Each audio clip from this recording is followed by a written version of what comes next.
Hey everyone, this is John Boyd, host of the Emerging Wealth Podcast. Thanks for joining us and making us a part of your week. Before we dive in, if you're finding value in our content, please give us a like. This helps us reach more listeners and share quality financial education. Next, I'd recommend visiting our website at www.modernwealth.com. Head on over to our Learning Center. It's packed with videos and articles designed to help you optimize your wealth. While you're there, consider subscribing to our newsletter. Thanks again for being with us. Now let's dive into this week's episode. If you make too much to contribute to a traditional Roth IRA, but you want to find some legal ways to still get money into a Roth, this episode's for you. Welcome to the Emerging Wealth Podcast, a podcast dedicating to giving you modern and creative tax and financial education. I'm your host, John Boyd, certified financial planner, founder, and lead wealth advisor at Modern Wealth. That's modern spelled with no vowels. Wealth. We're a fiduciary, fee-only financial planning firm located in Scottsdale, Arizona, but we serve clients all over the country. And I'm so glad you're here today because we have a good one for you. So we live in a Roth-obsessed world, right? I mean, you don't have to look very far to find some TikTok video, whatever, that talks about how amazing a Roth is, right? Tax-free growth and tax-free income later on down the road, right? People love the idea of utilizing a Roth. And as a financial planner, I love them too. But if you are in an elevated tax bracket or you have very high income, oftentimes this option is just completely off the table. So what do? How do you get money into a Roth legally so that you can participate in all that tax-free growth and future tax-free income? Well, we're going to talk about the Backdoor Roth conversion. This is not the same as a mega backdoor Roth, right? So that will be an episode for a different time. So we're going to talk about the old school classic backdoor Roth conversion and how to execute this properly. That's the key. So we hope you enjoy. So let's go ahead and dive in. So before we dive in, little background on the phase outs for Roths in 2023. So if you are filing a individual tax return, you're a single individual, the phase outs begin at $138,000 modified adjusted gross income. And if you are filing a joint tax return, phase outs begin at $218,000. So that means if your modified adjusted gross income is above those amounts in 2023, the money that you are eligible to contribute to a Roth is reduced. And then you're completely phased out for single individuals, $153,000 modified adjusted gross income, and filing a joint tax return as a married couple, $228,000 is when you're completely phased out, meaning that you cannot put a dime into a Roth if you make above those amounts. So again, before we dive into this, I want to stress that that's modified adjusted gross income. Okay. So if you make, let's say, $250 and you are married filing a joint tax return, $250, but you and your spouse both max out your 401ks, right? So that's $22,500 in 2023. You both max them out. Well, that's going to reduce your gross income by over $40,000. And if that's the case, you're going to be eligible to contribute to just an old school Roth IRA. You don't need to do any sort of backdoor conversions, none of that, right? So keep that in mind, because I think people forget that for the phase outs and income limitations associated with a Roth, the IRS looks at modified adjusted gross income, which looks at things like HSA contributions, your 401k contributions, stuff like that, which ultimately drives down your income. So keep that in the back of your mind. Something else to consider if you are kind of on the fence, if you don't know if you're going to be eligible for a Roth, and you might have to look at an alternative strategy like a backdoor Roth, my advice is just wait until the end of the year. Wait until the end of the year to make those type of contributions. A lot of folks like setting up automatic contributions to a Roth because they like having, a periodic, $500 twice a month go into a Roth or whatever it is, right? And before you know it, they find out that they're not eligible to contribute. So don't be that person. It's a complete pain in the neck. My advice is just wait until the end of the year to get this sorted out. So just a couple notes on that end. But let's say that you're not eligible to contribute to a Roth. You make $350,000 as a joint household, and you want to put money into a Roth. Let's explain how this works. So let's say that you have $100,000 sitting in checking, savings, brokerage account, whatever it is. You have $100,000 sitting in there. So you got some extra dough to play with. All you're simply going to do is you're simply going to move $6,500. That's the maximum for 2023 that you can put into an IRA. You're going to move $6,500. You're going to move it from point A to point B. And point B is just very simply a traditional IRA. That's all you're going to do. You're just simply going to move $6,500 to a traditional IRA. Okay? Really straightforward. You're then going to move that $6,500 that you just put into that traditional pre-tax IRA, and you're going to move it to a Roth IRA. So you're technically going to do a conversion here.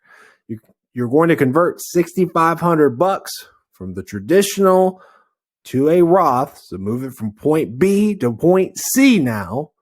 And now you have $6,500 in a Roth IRA, even though you made too much to just flat out contribute to one. It's that simple, that easy. Oh, and guess what? That $6,500 conversion, tax-free. You do not pay income tax when you do that conversion if you did it right. It is really that simple, folks. It's that easy. You're probably wondering, why the heck are we doing a podcast episode on this? And the reason why we're doing a podcast episode on this is that people screw it up all the time. So how do you mess this up? Well, here's the main way that you do it. And it's not being aware of the IRS aggregation rule or the pro rata rule, right? This is where people mess this up. So let's use an example. So let's use the same couple, right? Married, filing a joint tax return, modified adjusted gross income, $350, right? So they make far too much to put into a Roth IRA just flat out, but they already had some IRAs that were in existence. So they had $275,000 in a rollover IRA. Let's say that $275,000. Maybe that was an old 401k that they moved into an IRA. And then they also had $45,000 just hanging out in just an old school traditional IRA, right? So they already had that coming into it. Now, let's say they listen to this podcast, but they stopped listening before I started talking about this, and they got excited and they executed the backdoor Roth conversion. So they went ahead and put in $6,500 into that existing $45,000 traditional IRA that I was talking about. They put $6,500 in there. And then they're going to go ahead and move $6,500 to the Roth IRA from point B to point C to execute their tax-free backdoor Roth IRA conversion. Thumbs up. Did they do it right? The answer is no. That conversion in this case would be taxable. So, why is it taxable? Well, the IRS, long story short, looks at non-deductible contributions within an IRA, right? And so those non-deductible contributions are considered basis, right? And so you're not supposed to, or in theory, you shouldn't pay tax on that amount because you've already paid taxes. So the idea here is that $6,500 that was supposed to be non-taxable kind of gets blended in with the rest of this pre-tax money that's in all these other IRAs. And so the IRS makes you report a prorated amount of this conversion as a taxable event. So this is how the math would work. You're simply going to take $275, that's how much was in that rollover IRA, $275 plus $45,000, that's how much was in the traditional IRA going into it, plus the $6,500 that we added to the pot. That equals $326,500 in total IRA money. Okay, that's the total IRA pot that we're looking at. Now, what the IRS makes you do is it makes you pay a prorated amount based on that total pot. So what we're going to do is take the amount that we try to convert, $6,500, and divide it by the size of the pot. The pot, again, is $326,500. So $6,500 divided by that amount is 1.99%. 1.99%. What is 1.99%? That is the percentage of our $6,500 backdoor conversion that is considered tax-free. What we thought was 100% tax-free ended up only being about 2% tax-free. What a disaster, right? That did not turn out the way that anybody thought it was going to turn out, right? That means that only $129.40 of that conversion was actually considered tax-free, and you're going to have to report $6,370.60 as taxable income. So how do you avoid this mess, right? How do you avoid this happening? Well, first and foremost, okay, if you're considering this strategy, you need to factor in, do you already have IRAs? Okay. If you have IRAs from, let's say, their old 401ks that were rolled in, right? That's probably the most common, right? You have an old 401k, move it into an IRA. If that's you, then can you technically do this strategy? I mean, you can, but now we're just talking about just an old school Roth conversion, right? I mean, there's really nothing too exotic about that, and you have to pay taxes. Kind of defeats the purpose. The purpose of this is to have a tax-free way to get money into a Roth. So ideally, you have $0 in IRAs outstanding going into this. So if that's you, then you've checked a big box, because then it's fair game. We can probably execute this strategy. Second note to keep in mind, not as common, but it does pop up, is that some folks could have done a backdoor Roth, right? They were completely eligible to do a backdoor Roth.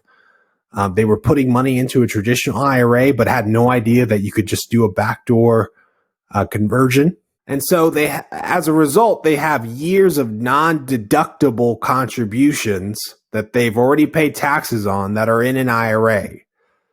What gets messy is that if they've been doing this for years, there's probably some growth in there mixed into the equation. So you have some growth, you have years of non-deductible contributions, and now you're trying to do this.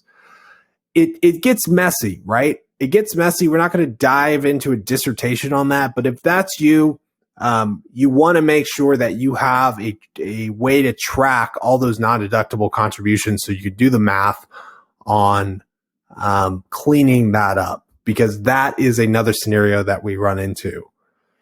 But for the most part, guys, really, really straightforward. The big thing that you want to keep in mind is that you don't have any existing IRAs going into it. So let's wrap this up. What are 4 considerations if you are thinking about doing a backdoor Roth conversion? Well, first and foremost, what are your goals, right? What are your cash flow needs, right? I work with so many people that get caught up sometimes in trying to put as much money into retirement accounts as possible, which is cool, right? Saving for retirement is awesome. But let's use an example here. If you're telling me that your goal is to fund your kids' college, and on top of that, you want to buy another home, right? Those are two non-retirement related goals, and they're huge priorities for you. But you're still trying to squeeze, in a backdoor Roth IRA. Well, maybe we should think twice about that, right? Maybe the money should go towards 529s. Maybe the money should go towards a non-retirement account, right? Maybe it doesn't make sense to try to force the issue, right? Just because, all the Reddit gurus tell you that that's the order that things should be done. If you are in a position where your income is high enough where this is even a question, you're probably in a pretty good place, and you have some flexibility to allocate capital in ways that are non-retirement related and that align more with your goals. So keep that in mind. Which kind of leads to the next point, right? A good old-fashioned brokerage account, right? A non-retirement brokerage account that you can invest in can still be an extremely viable alternative if maybe the backdoor Roth IRA doesn't work for you, right? Maybe you already have $400,000 sitting in a pre-tax IRA and you don't want to be subject to the pro rata rule. So you put money into a brokerage account instead, right? That can be a very viable alternative. And having that diversification of different tax buckets, right? Brokerage account, pre-tax buckets, Roth buckets, I don't think is a bad thing at all. Third consideration, if you really want to get additional money into a Roth, but you have too much income to do it the traditional way.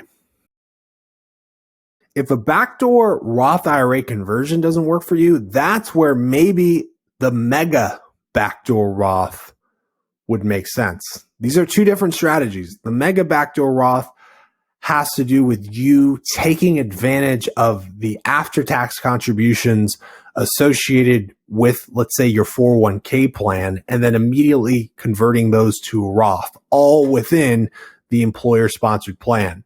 On our YouTube channel, we have a video all about the mega backdoor Roth, and we also have an article on our website on the mega backdoor Roth. You can go to www.modernwealth.com to read the article, but that can be an alternative way to get money into a Roth and get far more than $6,500 into a Roth if this strategy doesn't work for you.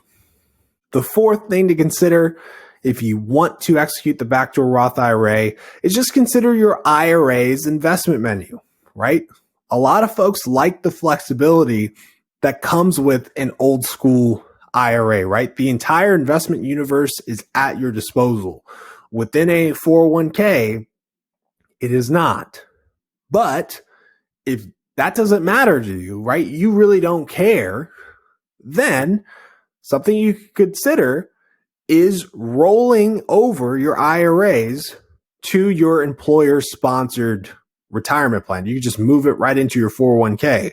What that would do is it would move all your IRA money that is causing this backdoor Roth conversion to be unsuitable. Now, all of a sudden, it's fair game again. Now, obviously, that would take a lot of work, right? Moving all that IRA money to an employer-sponsored account like a 401k, assuming that you have one. But if you are employed still, you do have something like a 401k, 403b, et cetera, and you're okay moving your IRA money to it so that you can execute a backdoor Roth IRA, then this, again, that can be a way that you could alleviate any issues if you did have IRA money already. So there you have it, guys. Hopefully you learned a thing or two about the backdoor Roth. If you have any questions, thoughts, concerns, or you need to work with a tax planner to optimize your finances, reach out to us. www.modernwealth.com. That's modern spelled with no vowels, wealth.com. We are still onboarding new clients. I hope you found this helpful, and I hope you have a great rest of your day.